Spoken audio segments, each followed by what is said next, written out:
माता दी दोस्तों, आप सभी का मेरे YouTube चैनल पर स्वागत है। मैं पूजा पांडे आपके साथ। कैसे हैं आप सब? आई होप आप सब बहुत अच्छे हो। माता रानी की कृपा दृष्टि आप सब पर बनी रहे और खूब तरक्की करते रहें, हमेशा धर्म पर चलते रहें। तो आज का वीडियो मैं लेके आई हूँ हरितालिका तीज के ऊपर। हरितालिका तीज पे आपको कैसे पूजा करनी है, क्या नियम है और मुहूर्त क्या है, आपको किस दिन व्रत रखना है, तो इन सब विषय पे हम बात करेंगे।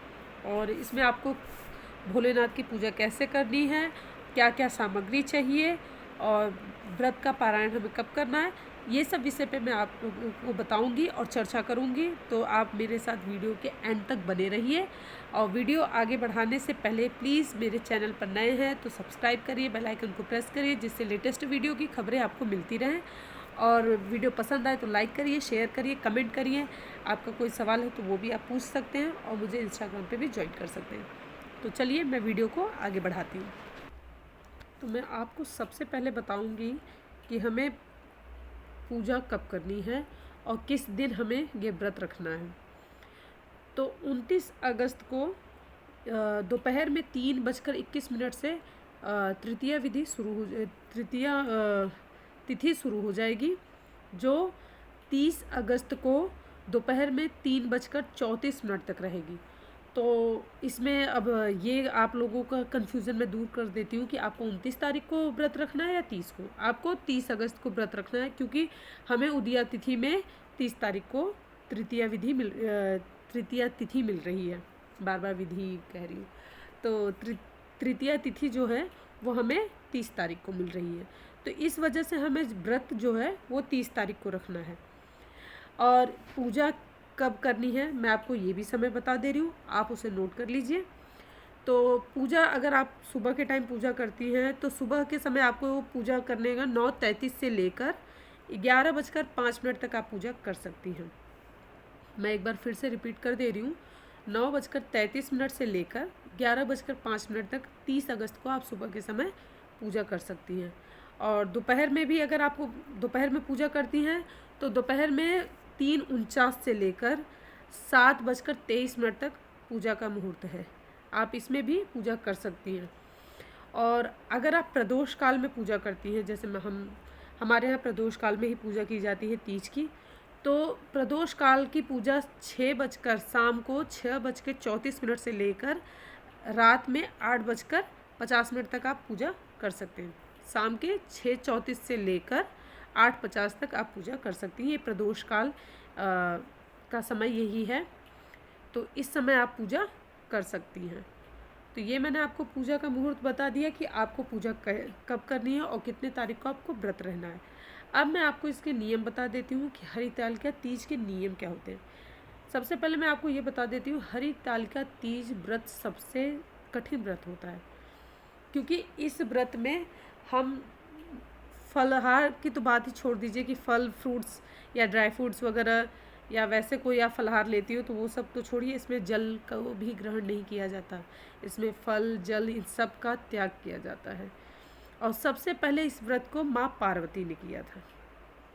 सबसे पहले इस व्रत को माँ पार्वती ने किया था और तब से ये तीज का व्रत प्रचलित है, क्योंकि हरितालिका तीज की व्रत करके माँ पार्वती ने भोलेनाथ को प्रसन्न किया था।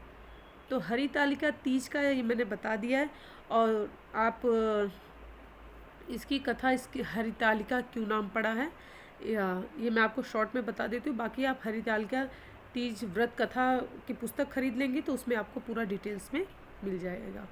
उसमें ये बताया गया है कि भोलेनाथ ने स्वयं माँ पार्वती को बताया कि ये व्रत राज कहा जाता है इसे। ये सबसे बड़ा व्रत है भोलेनाथ का और सभी सुहागन स्त्रियां रहती हैं इसे, कुंवारी लड़कियां भी रह सकती हैं। तो इस व्रत के लिए कोई ऐसा नियम नहीं कि इसे शादी के बाद ही रहा जाता है।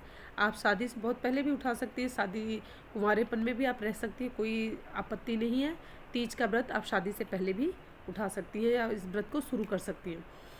तो उसमें महादेव ने स्वयं बताया है कि माँ पार्वती की सहेली जो होती है, उन्होंने उनका हरण किया था, माँ पार्वती का ही इस अपहरण जैसे कहते हैं, हरण करना। तो इसलिए इसका नाम हरितालिका तीज पड़ा है। तो इसमें वो व्रत कथा में सब कुछ लिखा हुआ है, वो मैं आपको डिटेल्स में पूजा जब करूँगी तो हो सकता है पढ़कर सुना दूँ और समझ जैसा मिलेगा। तो और इस व्रत के ये भी नियम होते हैं कि इसमें पानी नहीं पिया जाता है। आप व्रत की पुस्तक खरीदेंगी कथा की, तो उसमें दिया हुआ है कि जो जल पीती है वो जोक होता है, जो पानी का कीड़ा होता है, मछली बनती है। जो फल खाती है वो बंदरियाँ बनती हैं। जो दूध पीती हैं वो बिल्ली बनते हैं। मतलब दिया हुआ है जो सो इस व्रत पे जो सो जाए वो अजगर होते हैं। तो इस उसमें ये बताया गया है। वो जो स्त्रियाँ इस व्रत को नहीं करती, मतलब बहुत सारे उसमें लिखे हुए हैं पुस्तक में कि वो पाप के भागीदार होते हैं, बहुत डिटेल्स में उसमें लिखा हुआ है। तो अगर आपके यहाँ नहीं होता तो इसमें कोई दोष पाप नहीं, लेकिन अगर आपकी तरफ ये व्रत होता है तो इस व्रत को आप ज़रूर करिए। और इसमें अन्न जल कुछ ग्रहण नहीं किया जाता, कोई मखाने, कोई ड्राई फ्रूट, कोई फल फ्रूट कुछ भी नहीं इसमें खाया जाता। तो ये मैंने आपको बता दिया व्रत का नियम और मुहूर्त। अब मैं आपको बता देती हूँ कि इस पूजा विधि क्या क्या है। नहीं, उससे पहले मैं आपको सामग्री बता देती हूँ कि पूजन की सामग्री क्या क्या चाहिए आपको। मैंने आपको बता रखे हमेशा पूजा पाठ के कई बार मैंने आपसे वीडियो शेयर की है पूजा सामग्रियाँ। और अभी मैंने सावन की जो आपको सामग्री लिस्ट आपके साथ शेयर की थी, भोलेनाथ को वही सब चढ़ेंगे। फिर भी मैं एक बार आपको दोबारा रिपीट कर देती हूँ, तो आप उसे नोट कर लीजिएगा। भोलेनाथ को सफ़ेद चंदन चढ़ता है, लेकिन माँ पार्वती को आप हल्दी, कुमकुम, गुलाल चढ़ा सकती हैं, अष्टगंध तिलक चढ़ा सकती हैं। भोलेनाथ को आप इसमें सिर्फ़ और सिर्फ सफ़ेद चंदन चढ़ाएंगे। और एक चौकी ले लीजिए, एक लोटा ले लीजिए जिसे आप कलश के रूप में स्थापित करेंगी। नारियल ले लीजिए, नारियल की चुनरी ले लीजिए, जनेऊ ले लीजिए और हल्दी, कुमकुम, सफ़ेद चंदन, अष्टगंध तिलक मैंने आपको बता दिया है। धूप, दीप और नैवेद्य के लिए आप 5 फल ले सकती हैं। आप मिठाई मंगा लीजिए, कोई भी मीठा मंगा सकते हैं आप। और भोग के लिए धूप दीप चढ़ाएंगे। सबसे पहले आप पंचामृत से स्नान कराएंगे। आप शिव परिवार की पूजा होती है इसमें। आप चाहें तो मिट्टी का शिव परिवार आप मार्केट से ख़रीद के ला सकते हैं या आप बना भी सकते हैं। नहीं कुछ है तो आप फ़ोटो हो उनकी भी पूजा कर सकते हैं। आपके पास पीतल की मूर्त हो तो आप उनकी भी पूजा कर सकते हैं। मिट्टी के जो आप शिव परिवार बनाएंगे उन्हें आप अगले दिन विसर्जन कर सकते हैं। और पीतल के हैं या फ़ोटो हैं तो उन्हें आप अगले दिन नहला के या पोंछ कर दोबारा से अपने मंदिर में स्थापित कर सकते हैं। तो सबसे पहले आपको पंचामृत से स्नान कराना है। स्नान गंगा जल भी ज़रूर ले लीजिएगा, दूब ले लीजिएगा, बेलपत्र, भांग, धतूरा, श्रृंगार का सामान तो अति आवश्यक है। 16 श्रृंगार का सामान माँ पार्वती को चढ़ेगा, फल, मिठाई। तो अब मैं आपको थोड़ा बता देती हूँ कि इसमें मैं पूजा विधि जो बताऊँगी उसमें आपको पता चल जाएगा कौन कौन सी सामग्री की ज़रूरत पड़ेगी। सबसे पहले आप एक चौकी रखिए, चौकी पे लाल कलर का कपड़ा बिछा लीजिए, लाल, सफ़ेद, पीला जो भी हो आपके पास। आप उस पर एक कपड़ा बिछा लीजिए। कपड़ा बिछाने के बाद आप चावल से उस पर अष्टदल कमल बना के कलश की स्थापना करेंगे। भोलेनाथ की भी मूर्त रखेंगे, मूर्त फ़ोटो जो भी हो आपके पास उनकी स्थापना करेंगे। भगवान के दाहिनी तरफ कलश की स्थापना होती है, अपने से बाएं। ये मैंने हर बार जब भी कलश की स्थापना की जाती है ये मैंने आपको हर बार बताया है कि अपने से बाएं और भगवान के दाहिनी तरफ कलश की स्थापना करेंगे। अपने दाहिने और भगवान के बाएं तरफ आप एक दीपक जलाएंगे जो आपके पूजा पाठ की साक्षी होती है। तो आप चाहें तो उसे रात भर जलने दे सकते हैं। और उसके बाद आप सर्वप्रथम गंगा जल लेंगे और जल लेंगे और पंचामृत बनाएंगे। पंचामृत में मैंने हमेशा बताया दूध गाय का मिल जाए, दूध, दही, घी, चीनी, शहद, ये 5 चीज़ों से आपको पंचामृत बनाना है। पंचामृत से स्नान कराएंगे, फिर शुद्ध जल से स्नान कराएंगे। इसके बाद आप मूर्त, फ़ोटो पोंछ कर स्नान कराने के बाद उन्हें पोंछ कर उन्हें भोलेनाथ को आप सफ़ेद चंदन लगाएंगे, भस्म लगा सकते हैं। और बाकी शिव परिवार के बाकी जो हैं आप उन्हें हल्दी, कुमकुम, गुलाल, अष्टगंध तिलक लगा सकते हैं। इत्र चढ़ाएंगे। भोलेनाथ, गणेश जी, कार्तिकेय जी को जनेऊ चढ़ाएंगे और उपवस्त्र पहनाएंगे। जो वस्त्र है वो धारण करा सकते हैं, अगर आपके पास वैसे मुहूर्त हैं तो आप उन्हें वस्त्र पहनाइए, नहीं वैसे वो कर सकते तो आप कलावा उपवस्त्र उन्हें चढ़ा सकते हैं। इसके बाद आप उन्हें, जो महिलाएं शादीशुदा हैं वो अपने जो सिंदूरा होता है जिसमें शादी का सिंदूर रखा जाता है, आप जो श्रृंगार का सामान खरीदे रहेंगे उसमें भी सिंदूर मिलता है, पार्वती मैया को चढ़ा के उसी में से टच करा के अपने सिंदूरे में भी सिंदूर रख लीजिएगा और स्वयं भी सिंदूर खूब अच्छे से लगाइएगा। और स्नान करा दिया है, वस्त्र पहना दिया है और इत्र चढ़ा दिया, जनेऊ चढ़ा दिया है, तिलक वगैरह लगा के सिंदूर माँ पार्वती को चढ़ा के, इसके बाद आप फूल चढ़ाएंगे उन्हें, जो भी फूल आपने एकत्रित किया है माला चढ़ाएंगे। और इसके बाद आप उनके आरती उतारेंगे, आरती करेंगे भोलेनाथ की, और कपूर से धूप दीप, और उसके बाद आप भोग लगाएंगे। भोग में आप फल मिठाई जैसी आपकी श्रद्धा हो, चाहे 5 फल की श्रद्धा है 5, नहीं मिल रहा है तो 3, नहीं तो आप जो एक ही मिला हो वो भी आप चढ़ा सकते हैं। बेलपत्र अर्पित करेंगे, भांग धतूर ये सब चढ़ाएंगे भोलेनाथ को, और मंदार, और गणेश जी को दूब, ये सब चढ़ाने के बाद आपको आरती करनी है, कथा पढ़ना है, कथा पढ़ने के बाद आपको आरती करनी है। ये ऐसे पूजा करनी है आपको। और कलश की भी पूजा आपको ऐसे ही करनी है। सर्वप्रथम हमें गणेश जी की ही पूजा करनी होती है, गणेश जी की पूजा के बाद हम कलश की पूजा करते हैं, कलश की पूजा के बाद हम शिव परिवार की पूजा करेंगे। तो मैंने आपको नहीं बताया कि, क्योंकि आपने मेरे बाकी वीडियो में देखा है कि मैंने सर्वप्रथम आपको बताया कि गणेश जी की पूजा करने के बाद अगर हम कलश स्थापना करें तो हमें कलश की पूजा करनी है। तो कलश में आप अक्षत चावल लेके आवाहन, जैसे मैंने आपको पहले भी बाकी वीडियो में बताया है कि आवाहन करके फिर उनको भी पंचामृत से जल से स्नान करा के उन पर भी इत्र चढ़ाकर, जनेऊ चढ़ाकर, फूल कलावा सब चढ़ाकर उनकी भी विधिवत, जैसे आप शिव परिवार की पूजा कर रहे हैं ऐसी विधिवत आप कलश की पूजा करेंगे। हमारे तरफ का एक नियम और है, मैं आपको बता देती हूँ कि हमारे यहाँ कहते हैं कि हरितालिका तीज के दिन भोलेनाथ माँ पार्वती सबके घर जाते हैं, और इस पर बहुत अच्छी कहानी भी है। जब हम गाँव में होते थे पहले तो हमारी दादी कहानी सुनाया करती थी, अगले दिन हमें सुबह 3 कहानियाँ सुननी पड़ती थी कुएं के पास बैठ के, और काले चने भिगाए जाते थे। तो कथा होने के बाद वो चने से ही व्रत खोला जाता है, और उसे कूच के नहीं खाया जाता, तो निगलना पड़ता था। भोलेनाथ को जल चढ़ा के निगल कर वो चने को, उसके बाद हमारा व्रत पूरा होता था। अगले दिन सुबह भोलेनाथ को जल चढ़ाया जाता है, फिर चने को निगल के, कहानी सुनकर निगलते थे, उसके बाद पानी पी के तब इस व्रत का पारायण किया जाता था। तो हमारे गांव में ये चीज़ देखा था, मैंने अपने मायके में भी देखा है, यहाँ ससुराल में भी देखा है, चाहे गांव हो चाहे शहर में।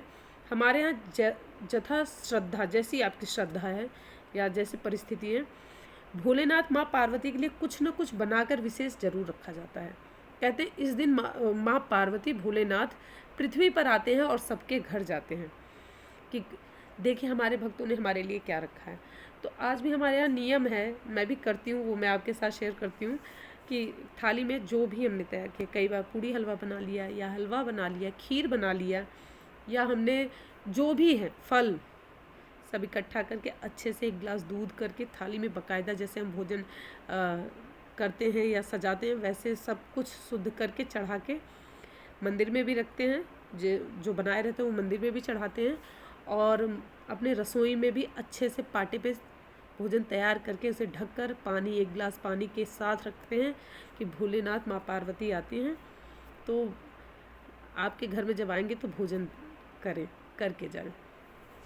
तो आप चाहें तो ऐसा कर सकते हैं, बट हमारे यहाँ ऐसा होता है।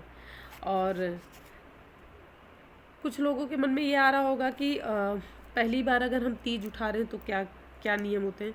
तीज देखिए, इसमें ससुराल से भी तीज आती है, अगर आप मायके में हो तो ससुराल से तीज जाती है, या तो मायके से तीज तो ज़रूर ही आती है।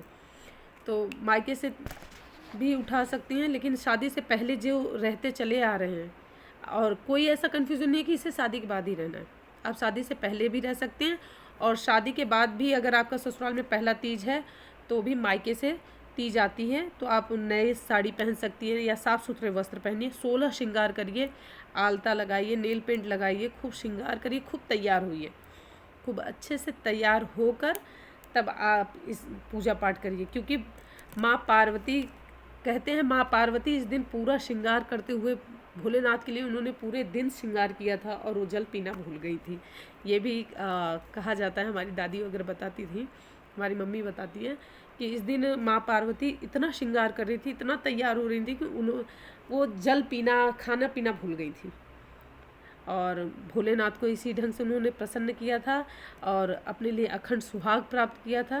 तो हमें भी ये मौका मिलता है कि अपने सुहाग की सलामती के लिए हमें ये व्रत रखना चाहिए। और मैं आपको बता दूं कि मैं शादी से खुद 10-11 साल पहले से थी। हम तो छोटे थे, ऐसे ही मजाक मजाक में व्रत रह गए कि बिना पानी के देखे रहा जाता है या नहीं। इंटरेस्टिंग था। और तकरीबन मैं उस समय 10-11 साल की ही रही होंगी। आप सोचेंगे तो सोचो। और मैं और मेरी छोटी बहन पूनम, हम साथ में व्रत उठाए और सोचा अगर नहीं रहा जाएगा पानी के बगैर तो पानी पी लेंगे।